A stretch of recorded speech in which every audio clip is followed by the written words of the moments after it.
I love thick slip, but I'm getting ready to put some slip on some mugs.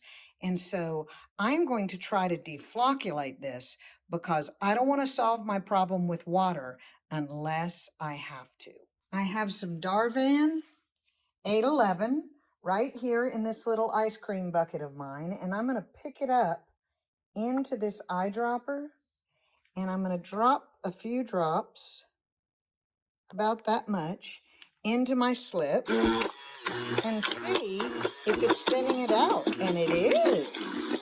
I can tell already it's getting thinner. So see, because I deflocculated it and made that clay let go of the water, I'm going to have a thinner material to work with, but I won't increase the shrinkage by adding water. I just put that much in again. There'll be some point where it won't deflocculate anymore. But I'm not there yet. It's turned from really, really thick slip to a batter now.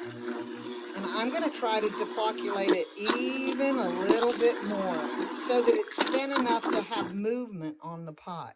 So I'm going to go with one more dropper full. This is probably about 2 quarts of slip in this bucket. It's not just a tiny little bit. So I've done 3 eyedroppers. And I'm starting to feel like I like this where it is.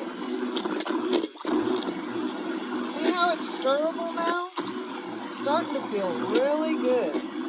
I think that's what I'm going to put it on the pot like. So if I had added water, I would have increased the shrinkage rate of this slip.